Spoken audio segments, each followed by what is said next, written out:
Mesdames et messieurs, bonsoir. C'est un plaisir pour moi de vous conduire à nouveau ce soir tout au long de cette édition du journal sur ESAE TV, dont voici le sommaire. 2,5 milliards de francs CFA est le montant qui résulte de la signature de 6 accords de financement hier entre le Bénin et la Suisse. Les détails de la signature de ce partenariat dans un instant. Benoît Degla a fait une proposition de loi sur la sécurité pour renforcer l'arsenal juridique face à l'insécurité grandissante en République du Bénin. Que pense l'ancien ministre de l'Intérieur sur la question? Élément de réponse dans ce journal. Moukaram Badarou était l'invité de l'émission L'invité de Nadège Djouan sur le plateau de ESAE TV week-end dernier. Le président du parti Conscience Citoyenne s'est prononcé sur plusieurs sujets d'actualité. À nouveau, bonsoir. Le gouvernement de la République du Bénin a signé hier dans la soirée un partenariat comportant la signature de 6 accords de financement avec l'État fédéral de Suisse. C'était en présence du ministre Lucien Kokou, du ministre des Affaires étrangères, des acteurs de la coopération suisse au Bénin et de plusieurs membres du corps diplomatique.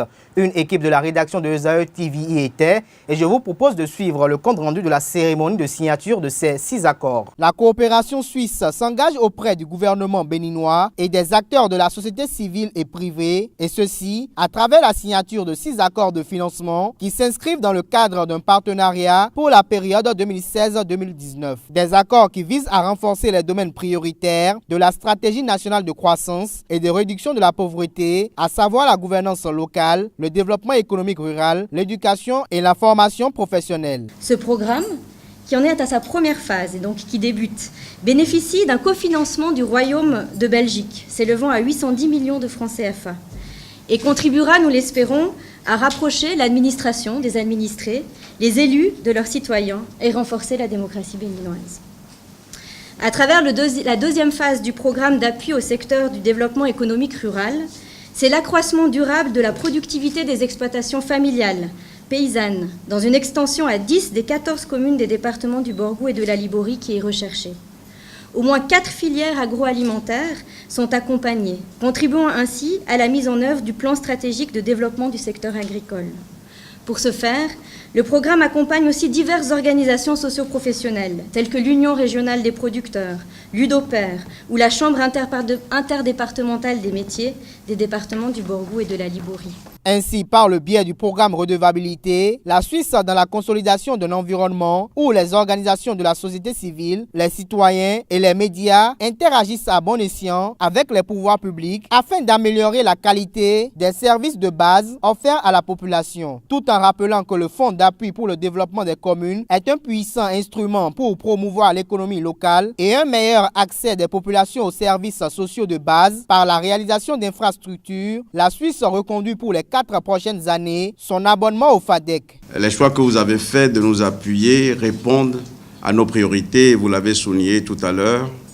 Ils répondent à nos priorités parce que s'occuper des questions d'agriculture, de femmes, de formation professionnelle, mais ce qui s'ajoute aussi à tout ce qui concerne la migration et notre diaspora est un choix que je voudrais saluer, est un choix qui répond à ce que nous avons envie de faire, à ce que nous avons envie d'apporter au moment où la culture de gestion des affaires publiques de ce pays est en train de changer et doit changer. La signature de ces accords d'un montant de près de 21,5 milliards de francs CFA démontre l'engagement de la Suisse à accompagner le Bénin dans sa volonté de développement durant la prochaine phase de ses politiques nationales en cours de concertation. Les ministres présents, représentant le gouvernement, ont tenu à rappeler aux uns et aux autres la boussole morale du régime en place qui est celle de vouloir gérer autrement dans la transparence et le respect du bien public. Le ministre des Affaires étrangères rassure les partenaires que les moindres sous destinés au Bénin dans le cadre d'une coopération doivent servir l'objectif pour lequel il a été octroyé. Benoît Degla est député à l'Assemblée nationale et ancien ministre de l'Intérieur, de la Sécurité publique et des cultes. Interpellé par l'insécurité grandissante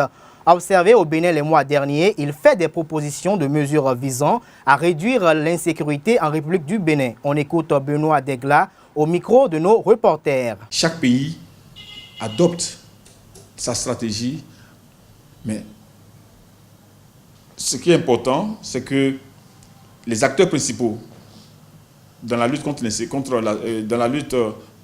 l'insécurité doivent être prises en compte. Je vais parler des agents en charge de la sécurité, les policiers, les gendarmes, les militaires.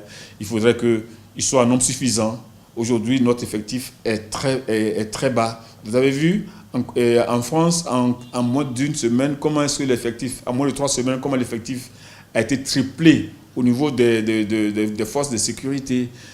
Nous n'avons pas ces moyens, mais il faudrait que nous puissions faire en sorte que le ratio population, agents de police ou des gendarmes soit des plus bas, parce qu'aujourd'hui, nous avons un agent pour près de 1500, 2000 personnes, alors que la norme communautaire, c'est 1 pour 600.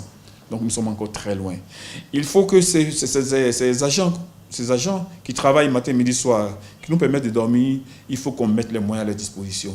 Les moyens matériels, les moyens de communication appropriés. Il faudrait qu'eux-mêmes aient les fruits du travail qu'ils font. Il faudrait qu'ils soient bien rémunérés, qu'ils aient les primes lorsqu'ils travaillent, qu'on pense à eux. Il faudrait que nous puissions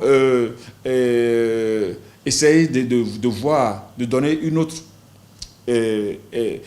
un nouvel élan, un dynamisme à notre police. Il faudrait qu'on puisse diversifier les corps de police, qu'on puisse les diversifier, avoir des structures spécialisées. Nous avons les raids, nous avons la BRI, nous avons la brigade cynophile, nous avons l'unité de lutte au niveau de nos de lutte contre l'insécurité au niveau de nos frontières. Mais il faut diversifier davantage. Nous avons par exemple au niveau de la cybercriminalité, nous avons un office, mais il faut le rendre plus dynamique. Il faut le rendre plus dynamique parce qu'aujourd'hui les nouvelles technologies sont telles qu'on n'attend pas.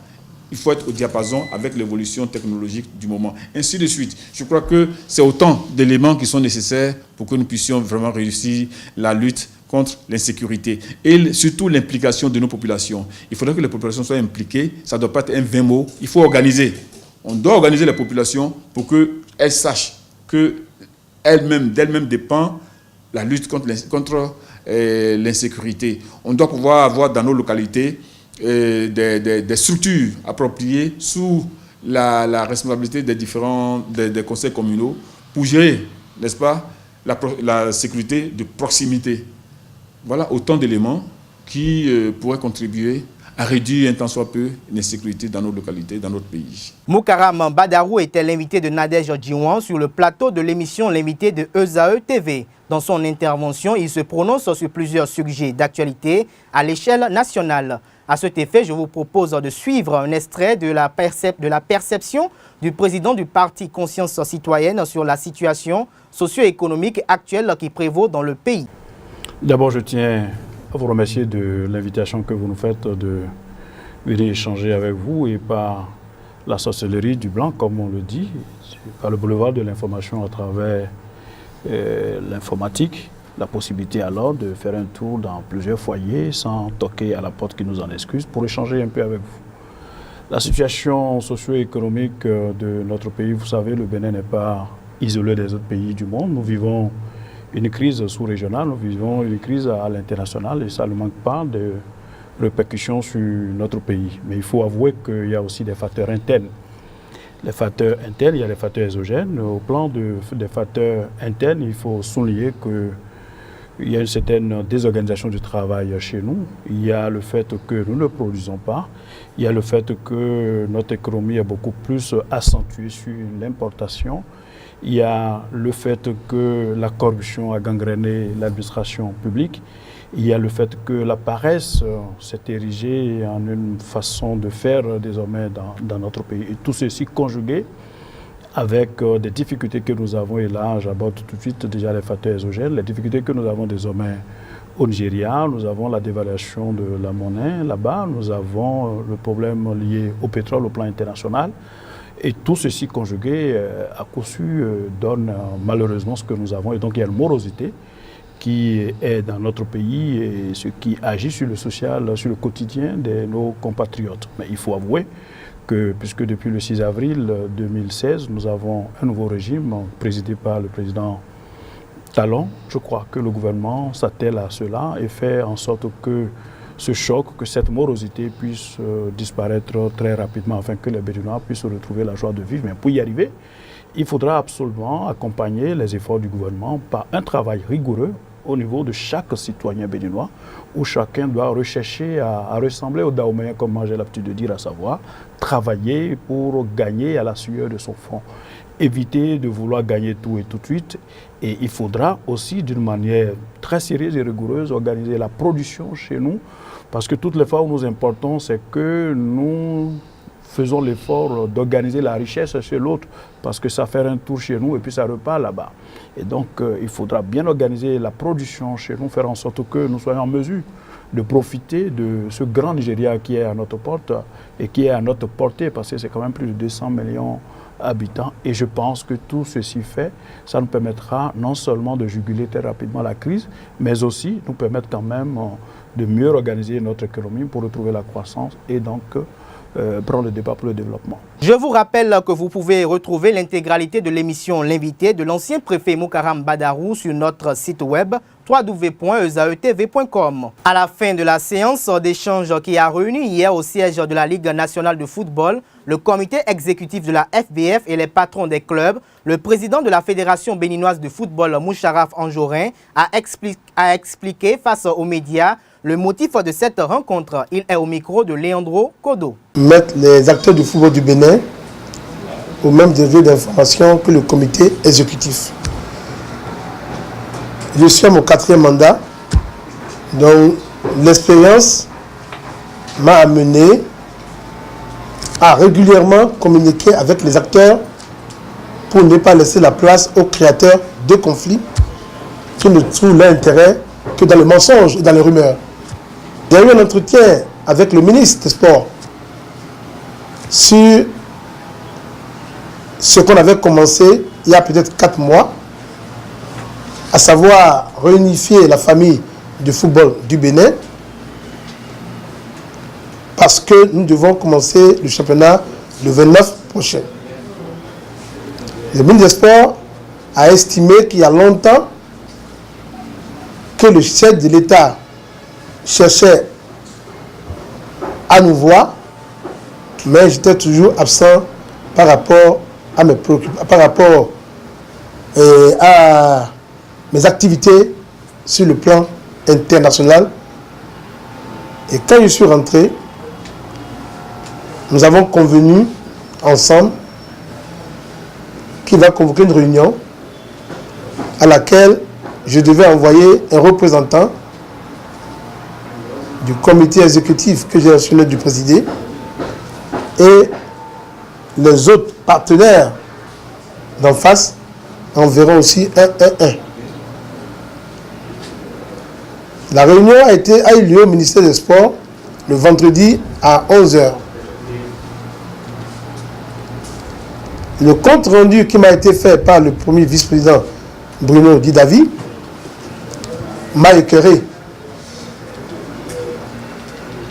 J'ai passé toute la nuit à réfléchir et j'ai compris qu'il fallait automatiquement convoquer une réunion extraordinaire du comité exécutif pour partager l'information. À présent, je vous propose de suivre les informations hors de nos frontières. C'est la page Inter que nous propose Anifat Boukari. Au Niger, des combats ont eu lieu hier lundi 17 octobre au matin à la prison de Koutou-Kale, à une 50aine de kilomètres de Niamey. Dans ce lieu de détention de haute sécurité sont détenus les principaux chefs djihadistes arrêtés au Niger, mais aussi au Mali, au Nigeria. Il s'agit selon les premiers éléments d'une attaque terroriste. Ce lundi en fin de matinée, le calme est revenu autour de la prison de haute sécurité de Koutou-Kale. La tentative de libération des prisonniers terroristes a échoué. Les assaillants, une douzaine de terroristes venus de la frontière du Mali à moto, ont fui, laissant derrière eux un des leurs tué par la garde nationale avant qu'il ne puisse actionner sa ceinture. Du Niger, rendons-nous en Côte d'Ivoire où les troupes de l'ONUCI plient peu à peu bagages. D'ici fin juin 2017, l'ONUCI la force des Nations Unies en Côte d'Ivoire aura quitté le pays. Le gouvernement ivoirien et l'opération des Nations Unies en Côte d'Ivoire ont signé hier matin, lundi 17 octobre, le plan de transfert des activités de l'ONUCI vers les autorités nationales. Présentes depuis 12 ans, à la suite de la crise de 2004-2011, les forces des Nations Unies ont souvent été au centre des dissensions qui ont déchiré le pays. De la Côte d'Ivoire, allons en RDC où la Cour constitutionnelle autorise la CENI à reporter les élections. La requête avait été introduite devant la Cour constitutionnelle le 17 septembre par le président de la commission électorale qui avait mis en avant le fait que le fichier ne serait pas prêt à temps. Après de nombreux reports, la Cour a fini par rendre sa décision et a autorisé la CENI à reporter les élections et à élaborer un nouveau calendrier. La décision a été rendue à 5 juges seulement sur les 9. Fermons cette page par l'actualité en Mauritanie où le dernier détenu mauritanien de Guantanamo est libéré. Le dernier détenu mauritanien de la prison militaire américaine de Guantanamo a été libéré et ramené à Nouakchott lundi 17 octobre. Mohamedou Ould Slahi, auteur du livre Carnet de Guantanamo, était détenu sans procès depuis 2002. Arrêté en Mauritanie après les attentats du 11 septembre 2001, il a été successivement emprisonné à Jordanie, en Afghanistan, avant d'arriver à Guantanamo. Les autorités américaines le soupçonnent d'être un membre d'Al-Qaïda ayant participé à la cellule de Hambourg. Mesdames et messieurs, ce sera tout pour ce qui est de cette édition informative sur ESAE TV. Nous vous retrouvons demain à la même heure sur le même site www.esaetv.com. Bonsoir à vous.